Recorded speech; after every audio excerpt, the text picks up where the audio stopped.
All right, we just did line 30, and now we're going to go over line 31. Basically, if you play trumpet or trombone, this is an exercise in switching between the two notes. For everybody else, this is an exercise in moving your fingers.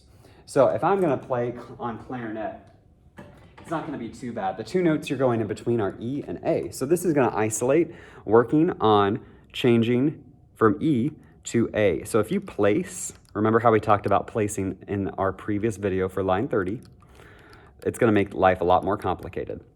So you're going to want to just roll your finger to hit it.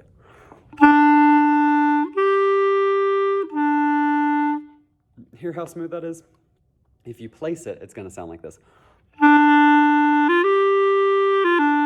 Hear how it's adding an extra note in there? We don't want that.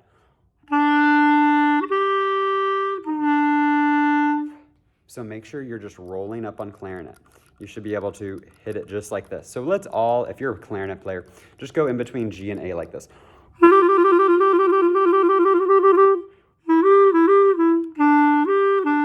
And then practice going in between E and A on your own. This is not going to be a particularly hard exercise for the woodwinds. It's just switching your fingers. Now, for trombones and trumpets, this is going to be an exercise in moving some air. So your lower note, your tongue is going to be a little bit flatter. Everyone say toe with me, toe. Now, when you play your higher note, whether that's an A on trumpet or a G on euphonium or trombone, it's going to be ta. Feel how when you say ta, your eyebrows kind of raise, your tongue's a little bit higher in your mouth than when you say toe. Toe, everything's very low. So we're going to play our first note. I'm going to hold this out and you need to match it.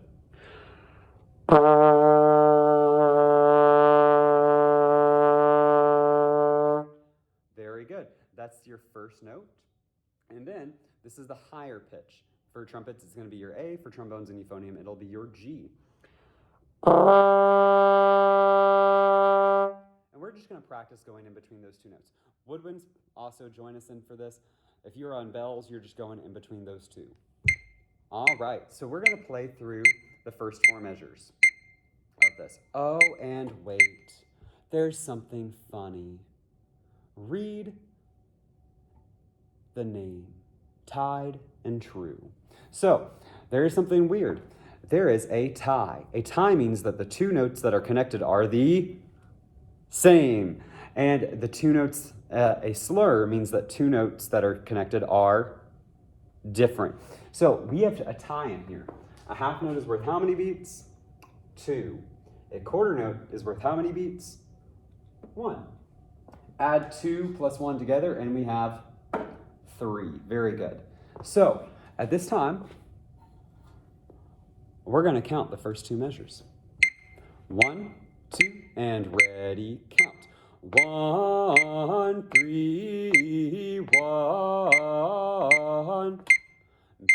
Now, you need to make sure that you are holding out the tied note for 3 beats. How many if it's worth 3 beats, how many pulses are we going to speak it for or hold out the note for?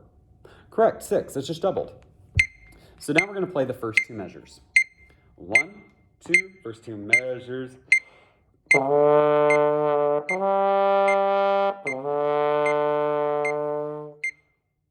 And make sure you take a breath on that quarter rest. Oh, and look at the next two measures. Measures 3 and 4 are the same. Let's find another similarity. Oh, wow, measures 7 and 8 are the same. So 75% of this line is exactly the same. So I think we're ready to tackle the entire line. It's mainly half notes. If you need to breathe, take a big breath somewhere. It's okay. There's a lot of playing in this line. All right. Make sure you have your valves, keys, fingers, or slide set. We're going to do line 31. 1, 2, line 31, and...